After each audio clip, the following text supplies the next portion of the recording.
Hey guys, one more time, a video on the Inside Spurs channel. Happy Tuesday morning to you all. Yeah, breaking news coming out very late last night / early morning. Again, actually, kind of a trick they seem to be doing with Eberechi and Eze, and Spurs, and what it might mean for Savinho as well.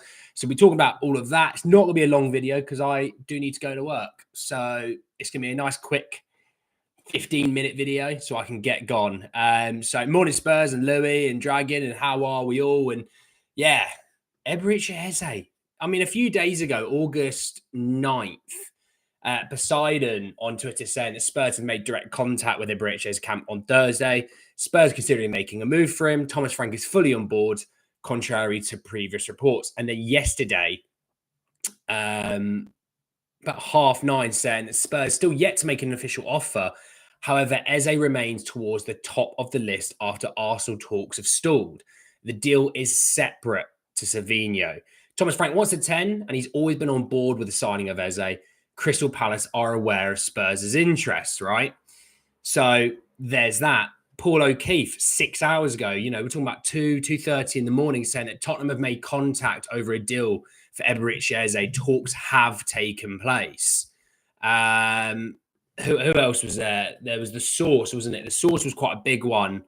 After I just finished streaming last night, tweeted out that Tottenham now considering challenging Arsenal for Eze alongside Savinho. Spurs and City are working on agreeing a deal of around 60 million for Savinho. Savinho wants Tottenham. He understands that Thomas Frank had held a meeting with Eze this morning. Spurs want a playmaker alongside the potential signing of Savinho.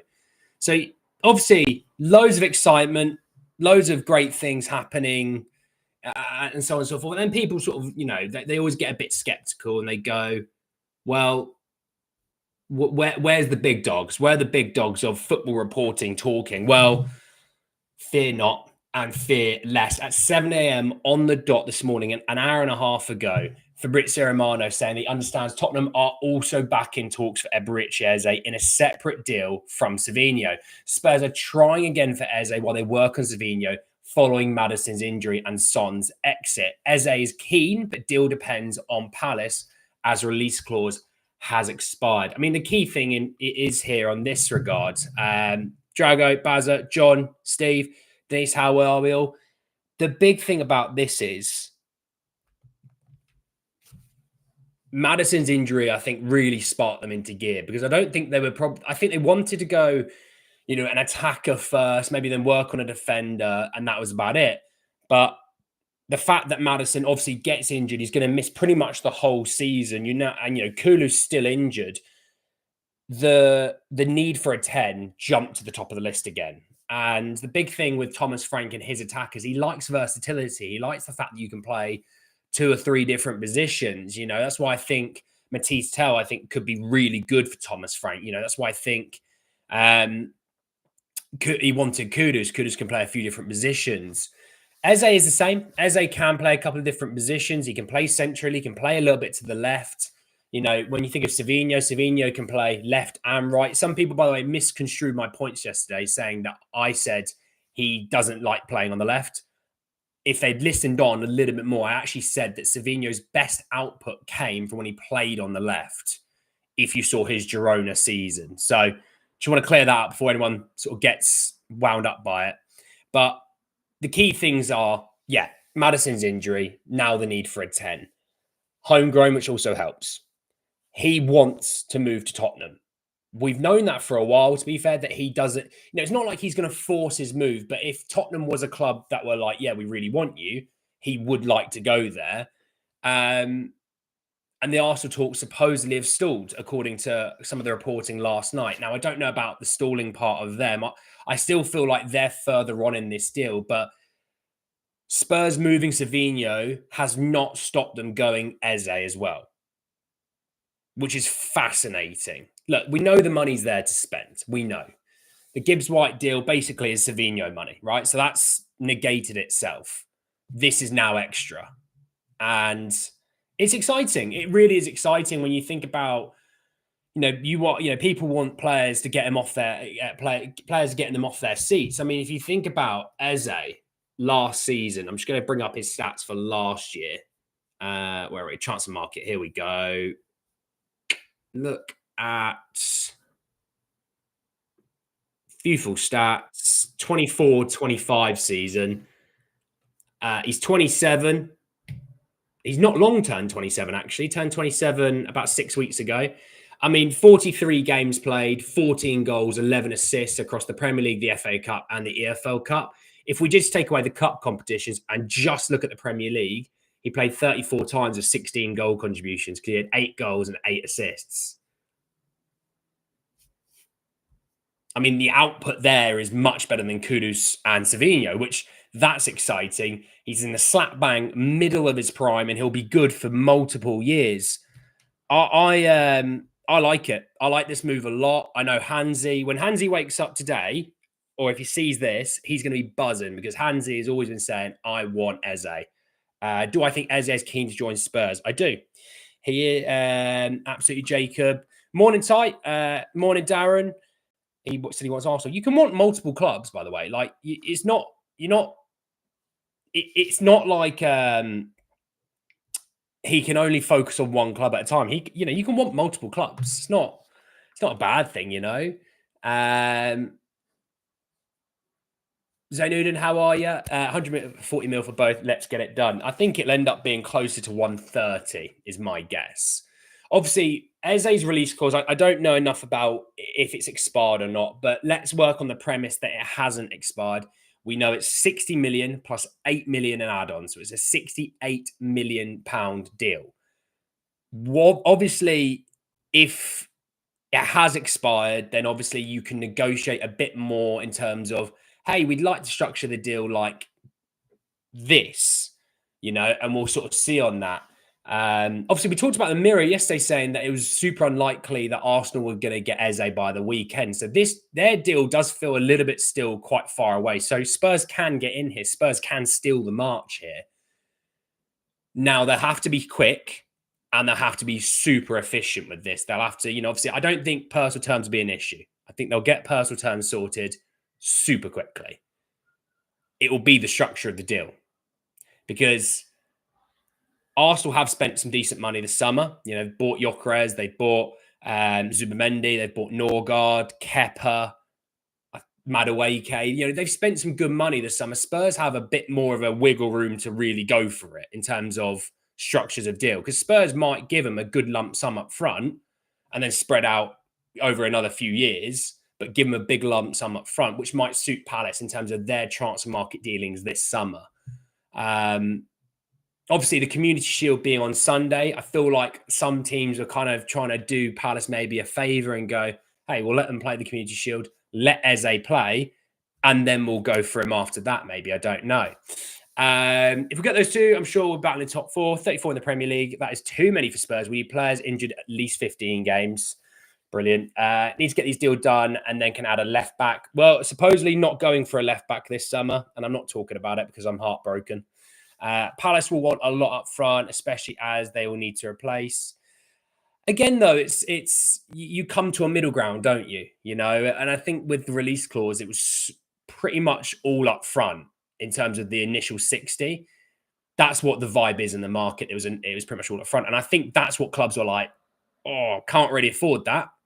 It's going to hurt the financial fair play, cash flow, that sort of thing. Whereas if you can stretch that lump sum out, even just taking off and shaving off 10, 20 million, so it's still maybe 30, 40 million up front, you can stretch out the other 20 just over a few years and make it a little bit easier to stomach, And these clubs are all hundreds of millions of pounds of revenue and things like that. But at the same time, they are also a business. There is also cash flow things to think about. There is financial fair play to think about. So it's not just about us. It's about the other team that we have to deal with as well. What do I think of Frag's tendency to play pragmatic against stronger opposition? Do you think he'll start implementing a style of play against stronger opponents as he further develops the team? It just takes time, mate. It's just going to take time. I said there's going to be games where we're going to lose at home to teams that you would never expect us to lose to, because that's kind of what happens. We get a new manager. You do go through some bumpy times, some awkward results, and it's very normal. It's very, very common, actually. And it's about being patient with, the journey and being patient with the cause. I was like it with, Conte and Ange. And obviously, I know they had some decent success quite quickly. Regardless, I was still patient, knowing that there was going to be difficult times ahead. And it was just sticking the course. And it's going to be the same thing with Frank. We're going to win some games that you think we shouldn't win, and we're going to lose some games that you think we shouldn't lose. And being patient with him and being patient with this group is huge. We're going through a big change. We're losing, we lost our captain. We've lost our vice captain for the whole season. One of our best players of last season is still out injured. There is issues in the squad.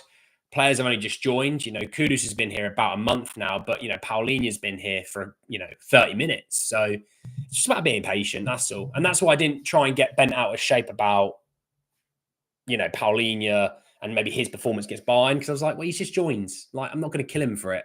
Neither am I going to kill any other players for it, because we are still in pre-season. You know what I mean? It's about getting up to speed, It's an early start. Wasn't expecting to the weekend. Sean, I wasn't expecting to go live anyway, but then we were going to go for Eze, so kind of had to do it before I shoot off to work, which I do need to leave in about 10 minutes. So I will be finishing up in about 5. Arsenal buyers, Savarino is overpriced. Savarino? Bloody, what a name that is. It's the market nowadays, mate, unfortunately. The market nowadays is just mental. Nobody would have thought Gibbs White was worth 60. No one thinks Eze would have been worth 68. It's the way the market is now. Everything has just shot up 10, 20, 30 million. There's championship teams buying players for 15 million. They could barely afford 1 or 2 million a few years ago. And look what's happened now. So there you go. Eze and Savinho, I'm buzzing. Exactly what you need. That's absolutely big D, mate. He's been a member for 5 months. Legend. And good morning to yourself, mate. Look, I'm obviously the long-term Spurs person in me is kind of like, it's not going to happen, is it? It's Spurs and blah, blah, blah. But just let me dream. Just let me dream for a hot minute, Just think, could you get Eze and Savinho done? Even get one of them done by the weekend for Burnley. Because look, we're playing tomorrow night. I don't for a second think we're getting it done by tomorrow night, right? Could we get it done, one of them done for the weekend, which is not outrageous to ask. Feels like Savinho's much further ahead in that regard. Maybe. 50 million has become the ballpark figure, it seems. Think to register for them tomorrow's game. I don't think we're going to get anyone registered for tomorrow's game. Prove me wrong, but I don't think we're going to get anyone registered for tomorrow's game. As this video not happening, Levy just fooling us. Please, Tottenham, get these done. It will make my summer. Good morning. Hope you're well. Great stream so far. Appreciate it, Gonzo, mate. Remember Gibbs White. Well, yeah. They need to be done by Friday at 12 p.m. Yeah. If we get in Eze and Savinho, this would be a decent window. All we need is a left back. We're not getting one JMP, mate. We're not getting one, apparently. It's up to Levy now to pay for Savinho and Eze. Absolutely, Darren. Look, you obviously, it's not been great this summer so far. Okay. And I've always been clear. It's not been great so far, but you can salvage it. It would have been better to get these bigger names in, a few weeks ago, but it is what it is, right? The Super Cup won't make this season good or bad. Okay. It can make the season go from bad to all right to good to great to excellent, but it's not the be all and end all. The bread and butter is the Premier League and the other cup competitions. Having the other two, if we got both of them, amazing. And if they were in for this weekend, that'd be incredible. But having them in for when we start to play some of those really, really tough games is going to be massive. Maddison being injured for the full season really does show the need for a number 10. That would be Eze. I think Kudus would play on the right. I think you'd have Eze. I think you'd have Savinho on the left. I think you'd have Big Dom through the centre. You still got Jono and Tell and Odebear. You've still, and which, by the way, works out perfectly behind Richie, as well. Options, which is nice. Still got Bergval, So there you go. Severino, Salvino, Savinho. Which one do we sign? All of them. 3:43 a.m. here in the US. Hoping Levy doesn't haggle and get both Eze and Savinho done soon. Hopefully so, Jeremy. Early morning start for you, my friend. How about 110 million in Davies for Eze and left back Tyreek Mitchell? Spelt his first name wrong. Yeah, there's no H in it. There's a lot of things wrong with that spelling, but I got what you meant, mate. Don't worry. You're all good, Shem. No, it won't be happening. Brennan Biden fitting him into PSV. To PSV. Or from PSV. I think the delay has been that Frank might not be happy with the talent ID that has been presented. Now he's saying that who he wants if you read between his comments. Yeah, I'm trying not to read too much into his comments because they sound bad. Sorry, I'm just grabbing my charger wire. Because I'm going to need it today. It's going to be a long day out at work. Still can't sell anyone. That, I think, in the next week or two is going to start to spice up. You know, like towards the last week of the window, I think we'll get rid of players. And obviously, we got rid of a lot of players out on loan as well. By the sounds of things, Vuskovic will go out on loan. Yeah, that's kind of the gist of what I'm getting so far with Vuskovic. If we don't get them both, do you see us getting a centre-back? Well, that's what they want. They want a centre-back. Actions speak louder than the words. I get that, but they want a centre-back. We will end up with Bambino and Pizzi instead of Savinho and Eze. Spurs getting used like a pawn again. Watch Arsenal match. Any bid we make. Oh, sorry. I thought you meant the match in terms of the football match when we beat them. I was like, oh. Helen Solomon's still here. Yes, they are. They are still here. Let me have a quick little look at if there's any news that's come out.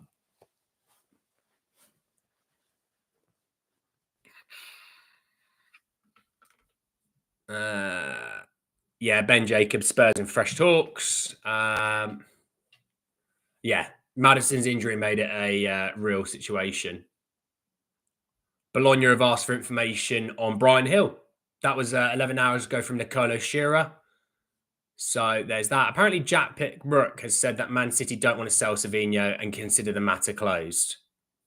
I don't think that's true because I think they want Rodrigo. That came out yesterday.